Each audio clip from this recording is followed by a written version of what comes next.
Hello friends, welcome to my channel. मैं हूं आपका दोस्त सुशील कुमार और आज मैं आपके लिए लाया हूं मई 2021 का करंट अफेयर।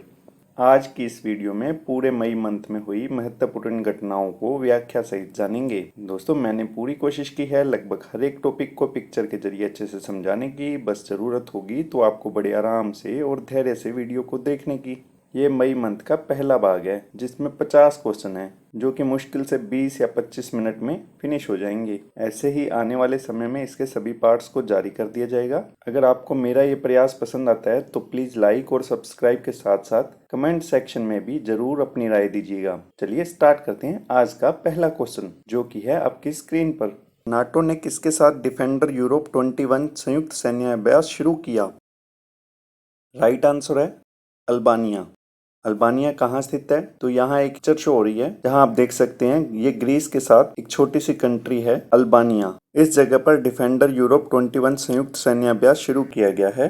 अब चलते हैं नाटो क्या है। दोस्तों, नाटो एक सैन्य संगठन है। इसका पूरा नाम उत्तरी अटलांटिक संधि संगठन है जिसकी स्थापना 4 अप्रैल 1949 को हुई थी। इसने संयुक्त राज्य अमेरिका और अन्य देशों के हजारों सैन्य बलों के साथ अल्बानिया में संयुक्त सैन्य अभ्यास डिफेंडर यूरोप 21 शुरू किया है। दूसरे विश्व युद्ध के बाद सोवियत संघ ने पूर्वी यूरोप से अपनी सेना हटाने से मना कर दिया था और वह साम्यवादी शासन स्थापित करना चाहता था। तब अमेरिका ने इसी चीज का फायदा उठाया और साम्यवादी विरोधी नारा दिया और यूरोपीय देशों की सुरक्षा के लिए इस संगठन की स्थापना की। उस समय इसमें 12 कंट्रीज थी लेकिन वर्तमान में इसमें 29 देश शामिल है। चलिए अगला क्वेश्चन देखते हैं। किस देश ने बौद्ध मंदिर में 3,30,000 मोमबत्तियां जलाकर गिनीज वर्ल्ड रिकॉर्ड बनाया है? राइट आंसर है थाईलैंड। दोस्तों, थाईलैंड को आप कहाँ देख रहे हो? दोस्तों, ये एशिया महाद्वीप में स्थित है जिसमें लाल गोल एरिया में थाईलैंड की स्थिति दिखाई गई है। अगला क्वेश्चन है एक्सिस का ब्रांड एम्बेसडर किसे नियुक्त किया गया है? ये किया गया है रविंद्र जडेजा को जो कि भारतीय क्रिकेट टीम के ऑलराउंडर हैं। एक्सिस एक शूज ब्रांड की कंपनी है जो शूज के साथ साथ कपड़े भी सेल करती है। अगला क्वेश्चन है किस आईआईटी संस्थान ने भारत का पहला 3D प्रिंटेड घर बनाया है? तो इसका राइट आंसर है आईआईटी मद्रास। जैसा कि दोस्तों यहाँ पर एक इमेज हो रही है जो कि 3D प्रिंटेड घर है। बात करते हैं इसके उद्घाटन की तो केंद्रीय वित्त मंत्री निर्मला सीतारमण ने भारतीय प्रौद्योगिकी संस्थान मद्रास में भारत में पहले 3D प्रिंटेड घर का उद्घाटन किया। इस 3D प्रिंटेड घर की अवधारणा की कल्पना IITM के पूर्व छात्रों ने की थी। एकल मंजिला घर कंक्रीट 3D प्रिंटिंग तकनीक का उपयोग करके लगभग 600 वर्ग फीट के क्षेत्र में केवल 5 दिनों में बनाया गया है। चलिए अगला क्वेश्चन देखते हैं। सीमा सड़क संगठन BRO की पहली महिला कमांडिंग अधिकारी कौन बनी है? इसका राइट आंसर है विशाली हिवासे। दोस्तों, ये विशाली हिवासे की पिक्चर है। विशाली हिवासे को सीमा सड़क संगठन BRO की पहली महिला कमांडिंग अधिकारी के रूप में नियुक्त किया है। इनको जो जिम्मेवारी सौंपी गई है वो भारत चीन सीमा पर सेना और जरूरी सामग्री की आवाजाही पर की जिम्मेवारी इन पर होगी। महाराष्ट्र की विशाली ने MTech करने के बाद करगिल में सफलतापूर्वक अपना पिछला कार्यकाल पूरा किया है। नेक्स्ट क्वेश्चन, IPL में 50 अर्धशतक लगाने वाले पहले बल्लेबाज कौन बने?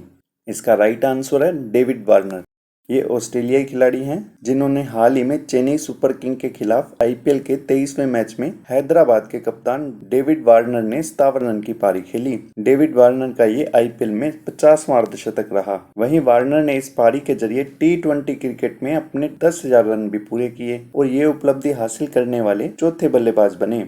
वार्नर से पहले T20 क्रिकेट में क्रिस गेल, किरोन पोलार्ड और शोएब मलिक ये कमाल कर चुके हैं। तो ये थे इनके बारे में जानकारी। चलिए अगला क्वेश्चन देखते हैं। आयुष्मान भारत दिवस कब मनाया जाता है? राइट आंसर है 30 अप्रैल को। हर साल आयुष्मान भारत दिवस 30 अप्रैल को भारत में मनाया जाता है। आयुष्मान भारत दिवस 2 लक्ष्यों को प्राप्त करने के लिए मनाया जाता है। गरीबों के स्वास्थ्य और कल्याण को बढ़ावा देना और उन्हें बीमा लाभ प्रदान करना। इस योजना को अप्रैल 2018 में प्रधानमंत्री मोदी जी द्वारा शुरू किया गया था। प्रधानमंत्री जन आरोग्य योजना जिसे लोग PMJ के नाम से भी जानते हैं। आयुष्मान भारत PMJ दुनिया की सबसे बड़ी स्वास्थ्य आश्वासन योजना है जिसका उद्देश्य प्रति परिवार प्रति वर्ष 5 लाख रुपए तक का मुफ्त इलाज देना है। चलिए अगला क्वेश्चन देखते हैं। हाल ही में रोहित सरदाना जी का निधन हुआ। वे प्रसिद्ध थे। राइट आंसर है पत्रकार रोहित सरदाना का 41 वर्ष की उम्र में निधन हुआ। कोविड-19 के सकारात्मक परीक्षण के बाद दिल का दौरा पड़ने से उनकी मृत्यु हो गई। अगला क्वेश्चन देखते हैं, किस राज्य के मुख्य सचिव अरुण कुमार सिंह का निधन हुआ? राइट आंसर है बिहार। बिहार के मुख्य सचिव अरुण कुमार सिंह का कोरोना से पटना में निधन हुआ। इस साल उन्हें राज्य का मुख्य सचिव बनाया गया था। वर्ष 1985 के बैच के प्रशासनिक सेवा यानी IAS के अधिकारी थे। बिहार राज्य के नए मुख्य सचिव के रूप में किसे नियुक्त किया गया? तो दोस्तों ये क्वेश्चन पिछले क्वेश्चन से ही रिलेटेड है। अरुण कुमार सिंह का निधन हो गया था तो उनकी जगह पर किसे नया मुख्य सचिव बनाया गया? तो इसका राइट आंसर है त्रिपुरारी शरण। बिहार के मुख्य सचिव अरुण कुमार सिंह का कोरोना से निधन के बाद वरिष्ठ IAS अधिकारी त्रिपुरारी शरण को नया मुख्य सचिव बनाया गया। अगला क्वेश्चन है, DRDO ने LCA तेजस विमान पर किस एयर टू एयर मिसाइल को लैस किया?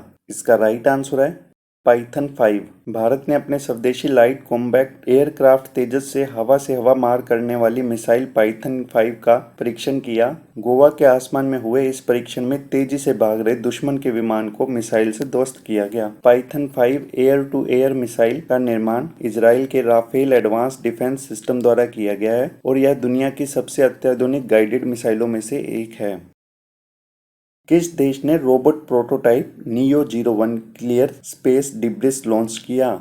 इसका राइट आंसर है चीन। गहरे अंतरिक्ष में छोटे खगोलीय पिंडों का निरीक्षण करना और अंतरिक्ष मलबे को हटाने की तकनीक के साथ प्रयोग करने के लिए 30 किलो के रोबोट प्रोटोटाइप को शेनिजन स्थित अंतरिक्ष खनन स्टार्टअप ओरिजिन स्पेस द्वारा विकसित किया गया है। नियो 01 अन्य अंतरिक्ष यान द्वारा पीछे छोड़े गए मलबे को पकड़ने के लिए एक बड़े जाल का उपयोग करेगा और फिर अपने विद्युत प्रणोदन प्रणाली का उपयोग करके इसे जला देगा। अगला क्वेश्चन, वाइल्ड इनोवेटर अवार्ड पाने वाली पहली महिला कौन बनी? इसका राइट आंसर है डॉक्टर कृति के करंत। इनकी फोटो आप देख सकते हो। बेंगलोर स्थित centre for wild life studies की प्रमुख संरक्षण वैज्ञानिक डॉक्टर कृति के करंत को 2021 के वर्ल्ड वाइल्ड इनोवेटर अवार्ड से पहली भारतीय और एशियाई महिला के रूप में चुना गया है। कृति वर्तमान में वन्यजीव संरक्षण समिति न्यूयॉर्क के साथ एक एसोसिएट संरक्षण वैज्ञानिक है। वह मानव पशु संघर्ष और भूमि उपयोग परिवर्तन जैसे मुद्दों पर काम करती हैं। अगला है, बजाज ऑटो के नए अध्यक्ष पद पर किसे नियुक्त किया गया है? तो इसका राइट आंसर है नीरज बजाज। इनकी आप फोटो देख सकते हैं। देश के सफलतम उद्योगपतियों में शामिल राहुल बजाज ने बढ़ती उम्र का हवाला देते हुए बजाज ऑटो के गैर कार्यकारी निदेशक और चेयरमैन का पद छोड़ने का फैसला किया है। राहुल बजाज के स्थान पर कंपनी ने नीरज बजाज को चेयरमैन नियुक्त किया है। ये अगले 5 साल तक कार्यरत रहेंगे। अगला क्वेश्चन, हाल ही में किस देश के 2 क्रिकेट खिलाड़ियों ने भारत को कोरोना से लड़ने के लिए सहायता प्रदान की है? राइट आंसर है ऑस्ट्रेलिया। ऑस्ट्रेलिया के पैट कमिंस ने 37 लाख रुपए और पूर्व तेज गेंदबाज ब्रैटली ने सहायता के तौर पर भारत को कोरोना से लड़ाई के लिए अस्पतालों में ऑक्सीजन सप्लाई सहायता दी है। इसके लिए उन्होंने 1 बिटकॉइन दान किया, जिसकी भारतीय मुद्रा में कीमत लगभग 41 लाख रुपए है। अगला क्वेश्चन देखते हैं, सेल्फ ड्राइविंग वाहनों के उपयोग को मंजूरी देने वाला दुनिया का कौन सा देश बना? राइट आंसर है ब्रिटेन। ब्रिटेन दुनिया का पहला ऐसा देश बन गया है जिसकी सरकार ने यह घोषणा कर दी कि वह अपने मोटर मार्गों पर धीमी गति से सेल्फ ड्राइविंग कारों के उपयोग को नियमित करेगा। ब्रिटेन सरकार के अनुसार इसका उपयोग मोटर मार्गों तक सीमित रहेगा। इन वाहनों की अधिकतम गति 37 मील यानी 60 किलोमीटर प्रति घंटा होगी। अगला क्वेश्चन है, किसने तिहाने अंतरिक्ष स्टेशन कोर मॉड्यूल लॉन्च किया? राइट आंसर है चीन। यह अंतरिक्ष में स्थायी मानव उपस्थिति स्थापित करने की दिशा में महत्वाकांक्षी योजना के अंदर एक महत्वपूर्ण कदम है। जो मॉड्यूल लॉन्च किया गया है उसे तिहाने कहा है। चीन जो स्पेस स्टेशन बना रहा है उसे तियानगोंग कहा जाएगा। तियानगोंग का अर्थ है स्वर्गीय अंतरिक्ष। यह 2022 में अपना काम शुरू करेगा। अभी भी 11 और मॉड्यूल लॉन्च किए जाने हैं और अंतरिक्ष स्टेशन को पूरा करने के लिए इन्हें असेंबल किया जाएगा। चीनी सरकार के अनुसार पूरा अंतरिक्ष स्टेशन मीर स्टेशन जैसा दिखेगा। मीर एक रूसी अंतरिक्ष स्टेशन था जो 1980 से 2001 के बीच कार्य करता था। चीनी अंतरिक्ष स्टेशन तियानगोंग 400 से 450 किलोमीटर की ऊंचाई पर पृथ्वी की निचली कक्षा में परिक्रमा करेगा। इस अंतरिक्ष स्टेशन का जीवन काल 15 वर्ष है और इसका वजन 90 टन से अधिक है। अगर बात करें तियानगोंग स्पेस स्टेशन के आकार की तो ये अंतर्राष्ट्रीय अंतरिक्ष स्टेशन के आकार का 1/4 होगा। हाल ही में चंद्रमा के पहले मानव युक्त मिशन अपोलो के किस यात्री का निधन हुआ? राइट आंसर है माइकल कॉलिंस, जिनकी पिक्चर आप यहाँ पर देख रहे हैं, जो अब की है और ये तब की पिक्चर है जब ये अपोलो मिशन का हिस्सा रही। अपोलो 11 अंतरिक्ष यान ने चंद्रमा पर पहले मनुष्य को उतारा था। आर्मस्ट्रॉन्ग चंद्रमा पर उतरने वाले पहले व्यक्ति थे। उनके 19 मिनट बाद एल्ड्रिन भी चंद्रमा की सतह पर उतरे। उन्होंने अंतरिक्ष यान के बाहर चंद्रमा पर 2.5 घंटे बिताए थे और वे 5 किलोग्राम चंद्र सामग्री पृथ्वी पर लाए थे। बात करते हैं माइकल कॉलिंस की, तो माइकल कॉलिंस भी एक अमेरिकी अंतरिक्ष यात्री थे। वह अपोलो 11 के कमांड मॉड्यूल के पायलट थे। 20 जुलाई 1969 को माइकल कॉलिंस उस समय अंतरिक्ष यान में थे जब बज एल्ड्रिन और नील आर्मस्ट्रॉन्ग चांद पर चढ़ने वाले पहले इंसान बने थे। हाल ही में 90 साल की उम्र में इनका निधन हो गया। अगला क्वेश्चन देखते हैं, टाइम्स मैगजीन की 100 सबसे प्रभावशाली कंपनियों की सूची में किस भारतीय कंपनी को जगह मिली? इसका राइट आंसर है जियो और बायजू। जियो एक टेलीकॉम कंपनी है जबकि बायजूस एक लर्निंग ऐप। अगला क्वेश्चन है, किस बैंक ने digital banking platform merchant stack launch किया? इसका राइट आंसर है आईसीआईसीआई बैंक। निजी क्षेत्र के आईसीआईसीआई बैंक ने खुदरा कारोबारियों के लिए डिजिटल बैंकिंग सर्विसेज से जुड़ी खास पेशकश की है। बैंक ने खुदरा कारोबारियों के लिए यानी रिटेल मर्चेंट जो होते हैं उनके लिए मर्चेंट स्टेक पेश किया है। इसके तहत दुकानदारों को तमाम बैंकिंग सेवाओं के साथ साथ वैल्यू एडिड सर्विसेज भी मिलेगी। इससे कोरोना महामारी के दौर में भी दुकानदारों को ग्राहकों के साथ लेन देन में दिक्कत नहीं होगी। दुकानदार बैंक के इस खास पेशकश के तहत बिना बैंक शाखा जाए कॉन्टैक्टलेस सर्विसेज का फायदा ले सकते हैं। बैंक ने बताया कि खुदरा कारोबार ये सुविधाएं मोबाइल ऐप इंस्टा बिज के जरिए तुरंत पा सकते हैं। दुकानदार बिना पेपर वर्क 25 लाख रुपए तक का ओवरड्राफ्ट कर सकते हैं। इसके अलावा बैंक के ग्राहकों को कैंपेन बनाकर उन्हें अपने कारोबार से जोड़ने की सुविधा भी मिलेगी। वर्ष 2020-21 के कॉर्पोरेट बॉन्ड के शीर्ष स्थान पर कौन सा बैंक रहा? राइट आंसर है एचडीएफसी बैंक। एचडीएफसी बैंक ने 2020-21 में कॉर्पोरेटेड बॉन्ड सौदों के शीर्ष व्यवस्थाओं के रूप में उभरा है। अगर बात करें इसके दूसरे नंबर पे, तो दूसरे नंबर पर एक्सिस बैंक, तीसरे नंबर पर आईसीआईसीआई बैंक रहा। अगला क्वेश्चन, दुनिया का सबसे लंबा पैदल यात्री सस्पेंशन पुल कहाँ शुरू किया गया? राइट आंसर है पुर्तगाल में। दोस्तों यहाँ एक इमेज शो हो रही है, ये दुनिया का सबसे लंबा पैदल यात्री सस्पेंशन पुल है। इस पुल के नीचे एक नदी जा रही है जो कि पाइवा नदी है। दुनिया का सबसे लंबा पैदल यात्री सस्पेंशन ब्रिज अरोका पुर्तगाल में खोला गया था। झरने से बहती पाइवा नदी से लगभग 175 मीटर ऊपर यानी 574 फीट ऊपर है। बात करें इस पुल की लंबाई की, तो इस पुल की लंबाई 1693 फीट है यानी 516 मीटर। अगला क्वेश्चन देखते हैं, भारतीय नौसेना ने भारत में ऑक्सीजन से भरे कंटेनर की शिपमेंट के लिए किस ऑपरेशन को लॉन्च किया? इसका राइट आंसर है ऑपरेशन समुद्र सेतु 2। दोस्तों भारतीय नौसेना ने 2020 में यानी पिछले साल ऑपरेशन समुद्र सेतु 1 लॉन्च किया था, जिसमें कोरोना वायरस के कारण देशवासियों को अलग अलग देशों से भारत में पुनः लाने के लिए चलाया गया एक ऑपरेशन था। और हाल ही में ऑपरेशन समुद्र सेतु 2 लॉन्च किया गया। ऑपरेशन समुद्र सेतु 2 नौसेना के द्वारा भारतीय देशवासियों को ऑक्सीजन मुहैया कराने के लिए चलाए जाने वाला एक बहुत बड़ा ऑपरेशन है। भारतीय नौसेना ने प्राणवायु अर्थात ऑक्सीजन टैंकों की लगभग 40 मिलियन टन की खेप को बंदरगाह पर उतारा। अगला क्वेश्चन है, पुस्तक Karma a yogi's guide to crafting your destiny के लेखक कौन है? राइट आंसर सदगुरु। ये कर्मा नाम की पुस्तक है जिसको सदगुरु जी ने लिखा है। ये सदगुरु जी की फोटो है।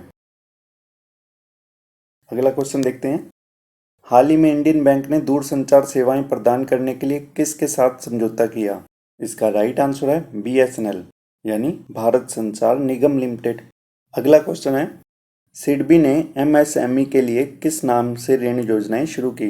दोस्तों हाल ही में सिडबी ने 2 योजनाएं चालू की थी, एक तो स्वास्थ्य और दूसरी है आरोग्य।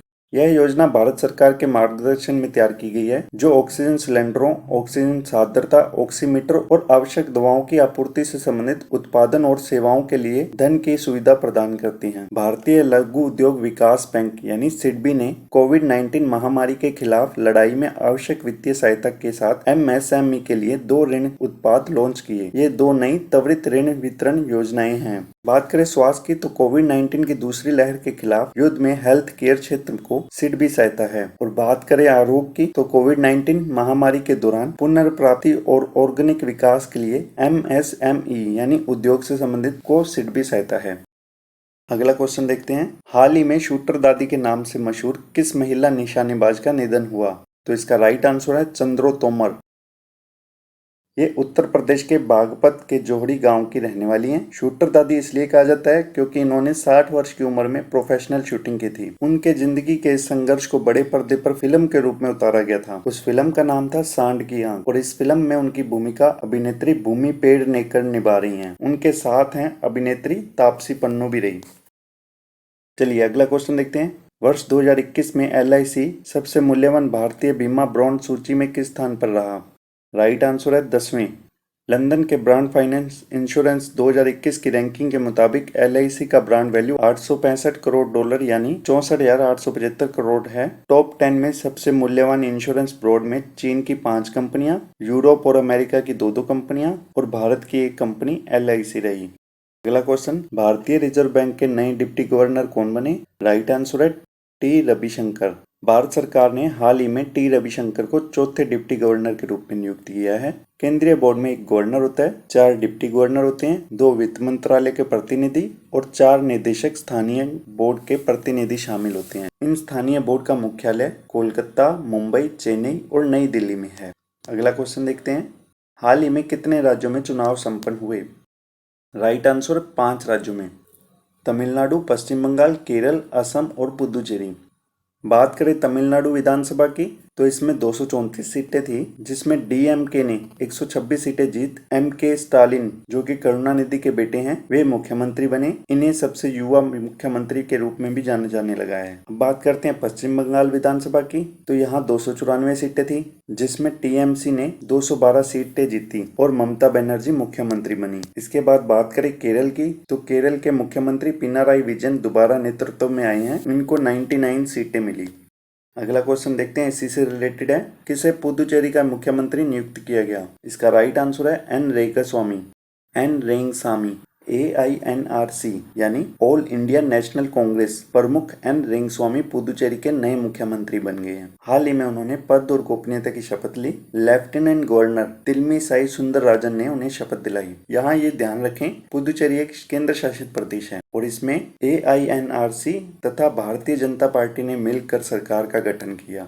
अगला क्वेश्चन, असम के नए मुख्यमंत्री किसे चुना गया? तो इसका राइट आंसर है हिमंत बिस्वा शर्मा जो कि बीजेपी के हैं। हिमंत बिस्वा शर्मा ने 10 मई 2021 को असम के मुख्यमंत्री के रूप में शपथ ली। उन्होंने सर्बानंद सोनोवाल की जगह ली है। हाल ही में 10 मई को किन किन देशों के बीच में लड़ाई शुरू हुई थी? तो राइट आंसर है इजराइल और फिलिस्तीन यानी इजराइल और हमास के बीच में। इजराइल हमास के बीच में एक संघर्ष हुआ था जो 11 दिन तक चला। इसमें फिलिस्तीन और गाजा पट्टी पर रहने वाले लोगों को नुकसान हुआ। अगर बात करें इन दोनों के युद्ध विराम की, मिस्र और अन्य देशों के सहयोग से युद्ध विराम लग पाया। अगला क्वेश्चन है, एशिया कप 2021 क्रिकेट प्रतियोगिता को स्थगित किया गया, ये कहाँ आयोजित होनी थी? तो इसका राइट आंसर है श्रीलंका। दोस्तों इस वर्ष एशिया कप 2021 का आयोजन श्रीलंका में जून 2021 में किया जाना था, परंतु इसे कोविड-19 के चलते स्थगित कर दिया गया। इससे पहले भी इस प्रतियोगिता को 2020 में आयोजित किया जाना था, परंतु कोविड के चलते इसे 2 बार स्थगित किया जा चुका है। इस प्रकार कोविड-19 के चलते इसे 2 बार स्थगित किया जा चुका है। शुरुआत में इस प्रतियोगिता को पाकिस्तान द्वारा आयोजित किया जाना था, परंतु सुरक्षा कारणों से इसकी मेजबानी के अधिकार श्रीलंका को दिए गए थे। चलिए अगला क्वेश्चन देखते हैं। अगला है, किसने चौथी बार स्नूकर में विश्व चैंपियनशिप का खिताब जीता? इसका राइट आंसर है मार्क सेल्बी। ये मार्क सेल्बी की फोटो है। इंग्लैंड के पेशेवर स्नूकर खिलाड़ी मार्क सेल्बी ने चौथी बार विश्व चैंपियनशिप जीती है। इस बार उन्होंने शॉन मर्फी को हराकर खिताब जीता। मार्क सेल्बी ने 2014, 2016, 2017 और 2021 में विश्व चैंपियनशिप जीती है। उन्हें 2015 और 2019 के बीच विश्व का नंबर 1 स्थान मिला था। अगला क्वेश्चन देखते हैं। हाल ही में किस देश ने क्रिम्सन सौर परियोजना को अपने देश में मंजूरी दी? तो इसका राइट आंसर है अमेरिका। अमेरिका ने क्रिम्सन सौर परियोजना के लिए $550 मिलियन की मंजूरी दी है। इस परियोजना से 87,500 घरों को बिजली मिलेगी। इस परियोजना को कैलिफोर्निया के रेगिस्तान में 2000 एकड़ भूमि पर स्थापित किया जाएगा। ये हुई क्रिम्सन सौर परियोजना की बात। अगला क्वेश्चन देखते हैं। हाल ही में कहाँ सोरोपोड डायनासोर के 100 मिलियन वर्ष पुरानी हड्डियों की खोज की गई है? तो इसका राइट आंसर है मेघालय में। ये सोरोपोड डायनासोर की पिक्चर है। शोधकर्ताओं ने हाल ही में सोरोपोड डायनासोर के जीवाश्म के टुकड़े मेघालय में पाए हैं। वे 100 मिलियन वर्ष के थे। ये डायनासोर की हड्डियां मेघालय जिले के पश्चिमी खासी पहाड़ियों में पाई गई थी। यह इस क्षेत्र में सोरोपोड की खोज की पहली घटना है। दोस्तों, अगर बात करें डक बिल डायनासोर की, एक और नई प्रजाति पाई गई है जो कि यामातासोरस इजानागी जापान देश में खोजी गई। तो दोस्तों, यहाँ थोड़ा सा ध्यान देना, सोरोपोड डायनासोर भारत के मेघालय में पाया गया है, जबकि डक बिल डायनासोर की प्रजाति यामातासोरस इजानागी जापान देश में खोजी गई है। चलिए अगला क्वेश्चन देखते हैं। किसने कुकिंग ऑयल आधारित बायोडीजल की पहली आपूर्ति को हरी झंडी दिखाई? इसका राइट आंसर है धर्मेंद्र प्रधान। ये धर्मेंद्र प्रधान जी की फोटो है। केंद्रीय पेट्रोलियम मंत्री श्री धर्मेंद्र प्रधान जी ने इसे हरी झंडी दिखाई है। इसे एक्सप्रेशन ऑफ इंटरेस्ट स्कीम के तहत शुरू किया गया था। इसका मुख्य उद्देश्य इस्तेमाल किए गए खाने के तेल को एकत्रित करना और उसे बायोडीजल में बदलना है। इस्तेमाल किए गए कुकिंग ऑयल से निकाले गए 7% बायोडीजल को डीजल में ड्रॉप किया जाएगा। वर्तमान में भारत में प्रतिवर्ष 23 मिलियन टन खाद्य तेल का उत्पादन होता है। इसमें से 3 मिलियन टन तेल उपयोग के बाद छोड़ दिया जाता है। इसे यूज्ड कुकिंग ऑयल कहा जाता है। चलिए अगला क्वेश्चन देखते हैं। हाल ही में मोबाइल ऑपरेटरों को 5G परीक्षण की अनुमति दी गई। इसमें किस देश की कंपनी को बाहर रखा गया? तो राइट आंसर है चीन की कंपनियों को। दूरसंचार विभाग ने हाल ही में मोबाइल ऑपरेटरों को 5G परीक्षण करने की अनुमति दी है। हालांकि चीन कंपनियों को ट्रायल से बाहर रखा गया। 5G टेक्निक से डेटा डाउनलोड रेट के मामले में बेहतर उपयोगकर्ता अनुभव देने की उम्मीद है। डेटा डाउनलोड की दरें 4G के मुकाबले 5 गुना तेज होंगी। दूरसंचार विभाग ने रिलायंस जियो, भारती एयरटेल, वोडाफोन आइडिया और MTNL को 5G तकनीक का उपयोग कर परीक्षण करने की अनुमति दी है। अगला क्वेश्चन देखते हैं। हाल ही में देश के किस पार्क में एशियाई शेर कोविड से पॉजिटिव पाए गए हैं? तो इसका राइट आंसर है नेहरू प्राणी उद्यान हैदराबाद में, जिसे नेहरू जूलॉजिकल पार्क भी कहा जाता है। ये नेहरू जूलॉजिकल पार्क की फोटो है जहां पर एशियाई शेर कोविड पॉजिटिव पाए गए थे। अगला क्वेश्चन देखते हैं। दुनिया का पहला आर्टिफिशियल इंटेलिजेंस जहाज का नाम क्या है? इसका राइट आंसर है मे फ्लावर 400। ये मे फ्लावर 400 की फोटो है। इसे इंग्लैंड ने बनाया है। इंग्लैंड ने एक आर्टिफिशियल इंटेलिजेंस जहाज मे फ्लावर 400 बनाया। यह 15 मीटर लंबा है। इसका वजन 9 टन है। इस जहाज में सौर पैनल लगाए गए हैं। दोस्तों, मजे की बात यह है कि इसमें कोई भी मानव नहीं होगा, यानी कोई भी इंसान नहीं होगा। लॉन्च के बाद मे फ्लावर अटलांटिक महासागर को पार करने वाला पहला मानव रहित वाहन बन जाएगा। इस जहाज द्वारा समुद्री प्रदूषण का अध्ययन करना और पानी में प्लास्टिक का विश्लेषण करना है। इसके अलावा समुद्री जानवरों की उपस्थिति का पता लगाने में भी मदद मिलेगी। इन जानवरों की जनसंख्या के वितरण के बारे में भी जानकारी मिलेगी। चलिए अगला क्वेश्चन देखते हैं। हाल ही में भारत सरकार ने किसे अपना नया वित्त सचिव नियुक्त किया है? तो इसका राइट आंसर है टीवी सोमानाथन। ये टीवी सोमानाथन की फोटो है। वर्तमान में वह वित्त मंत्रालय के सभी सचिवों में सबसे वरिष्ठ अधिकारी हैं। वे 1987 बैच के भारतीय प्रशासनिक सेवा के तमिलनाडु कैडर्स के अधिकारी रहे हैं। बात करें अजय सेठ की, तो अजय सेठ आर्थिक मामलों के विभाग के वर्तमान सचिव हैं। अगला क्वेश्चन देखते हैं। हाल ही में DRDO की एंटी कोविड दवा को मंजूरी मिली। उसका क्या नाम है? इसका राइट आंसर है 2DG। Drugs controller general of India ने हाल ही में कोविड-19 के इलाज के लिए एक मौखिक दवा यानी ओरल ड्रग को मंजूरी दी है, जिसे 2DG कहा गया है। 2DG का अर्थ है 2-डिऑक्सी ग्लूकोज। इसे डॉक्टर रेड्डीज लेबोरेटरी के सहयोग से विकसित किया गया है। चलिए अगला क्वेश्चन देखते हैं। हाल ही में धर्मगुरु गाजी फकीर का निधन हो गया। वो किस शहर से संबंधित थे? राइट आंसर है जैसलमेर। दोस्तों, ये गुरु गाजी फकीर की फोटो आपके सामने है। गाजी फकीर का पैतृक गांव जाबरा था। जैसलमेर के सिंधी मुस्लिम धर्मगुरु गाजी फकीर राजनीति में अब तक का सबसे बड़ा नाम और सरहद के सुल्तान के नाम से मशहूर थे। हाल ही में जोधपुर के एक निजी अस्पताल में इनका निधन हो गया है। चलिए अगला क्वेश्चन देखते हैं। हाल ही में किस राज्य ने RT-PCR परीक्षणों की कीमत 1700 से घटाकर 500 रुपये कर दी? तो इसका राइट आंसर है केरल। केरल सरकार ने RT-PCR टेस्टों की कीमत राज्य की सभी निजी प्रयोगशालाओं में 1700 से घटाकर 500 रुपये कर दी है। बात करें RT-PCR की फुल फॉर्म की, तो RT-PCR की फुल फॉर्म है reverse transcription polymerase chain reaction test. RT-PCR test viral infection और कई तरह के ट्यूमर का पता लगाने के लिए किया जाने वाला प्रमाणित टेस्ट है। कोविड-19 का पता लगाने के लिए किया जाने वाला टेस्ट में सबसे पहला और सफल डायग्नोस्टिक टेस्ट है। जनवरी 2020 में जब दुनिया भर में इस नए कोरोना वायरस इन्फेक्शन के बारे में पता चले महज कुछ ही हफ्ते हुए थे, तभी से डॉक्टरों ने कोविड-19 बीमारी का पता लगाने के लिए इस टेस्ट का इस्तेमाल करना शुरू कर दिया था। चलिए अगला क्वेश्चन देखते हैं। किस राज्य ने विलाचरी में बने प्रसिद्ध मिट्टी के खिलौनों को जीआई टैग दिया? तो इसका राइट आंसर है तमिलनाडु। तमिलनाडु के विलाचरी में मशहूर चिकनी के मिट्टी के खिलौनों को जीआई टैग दिया गया है। जीआई टैग मुख्य रूप से कुछ विशिष्ट उत्पादों को जो कि एक निश्चित भौगोलिक क्षेत्र में उत्पन्न हो दिया जाता है। यह किसी भी उत्पाद के लिए एक प्रतीक चिन्ह के समान होता है। यह उत्पाद की विशिष्टता, भौगोलिक उत्पत्ति, विशेष गुणवत्ता और पहचान के आधार पर दिया जाता है। जीआई टैग उस उत्पाद की गुणवत्ता और उसकी विशेषता को दर्शाता है। जैसा दोस्तों आपने सुना होगा बनारसी साड़ी, बीकानेरी भुजिया, उड़ीसा और पश्चिम बंगाल का रसगुल्ला आदि, इन्हीं सबको जीआई टैग दिया गया है। चलिए अगला क्वेश्चन देखते हैं। भारतीय सिनेमा के पितामह दादा साहब फाल्के की जयंती कब मनाई गई? तो इसका राइट आंसर है 30 अप्रैल।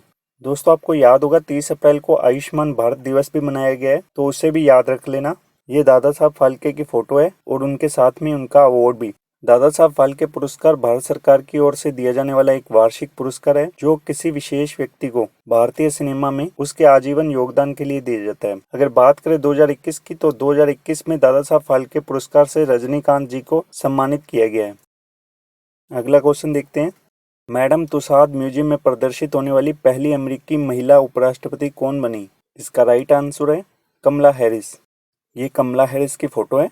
मैडम तुसाद म्यूजियम लंदन में स्थित है, जहां पर मोम से मूर्तियां बनाकर उनके स्टैचू को प्रदर्शनी के लिए रखा जाता है। इस बार कमला हैरिस का भी स्टैचू रखा गया है। इससे पहले भी कई अभिनेता, अभिनेत्रियां और विशिष्ट व्यक्तियों की मूर्तियां वहां पर मौजूद हैं। चलिए अगला और लास्ट क्वेश्चन इस वीडियो का देखते हैं। हाल ही में किस संस्थान ने नाइट्रोजन प्लांट को ऑक्सीजन जनरेटर में परिवर्तित किया?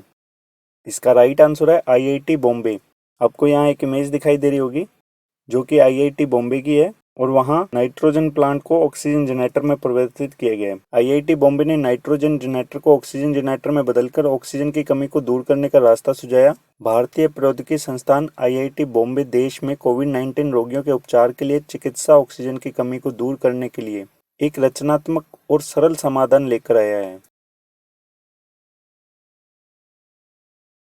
तो दोस्तों ये थी हमारी आज की वीडियो, जिसमें हमने मोस्ट इम्पोर्टेंट क्वेश्चन को व्याख्या सहित हल किया। आप इस वीडियो को कम से कम 2 से 3 बार जरूर देखें, जिससे आपको अच्छे से मई मंथ का करंट अफेयर क्लियर हो सके। दोस्तों ऐसा कोई जरूरी नहीं है कि आज ही आप इसे दोबारा देखें। आप इसे चाहें तो 2-3 दिन में लगातार अंत तक जरूर देखा करें, जिससे आपका रिवीजन भी हो सकेगा और आपका जीके भी स्ट्रोंग हो जाएगा। इससे आप एग्जाम के साथ साथ अपने इंटरव्यू में पूछे जाने वाले क्वेश्चन को भी आसानी से बता सकेंगे। दोस्तों आपको मेरी ये वीडियो कैसे लगी मुझे कमेंट सेक्शन में जरूर बताइएगा। इसके साथ ही वीडियो को लाइक और चैनल को सब्सक्राइब करना नहीं भूलिए। अब मुझे दीजिए आज्ञा, मिलते हैं नेक्स्ट वीडियो में। Thank you so much, have a good day.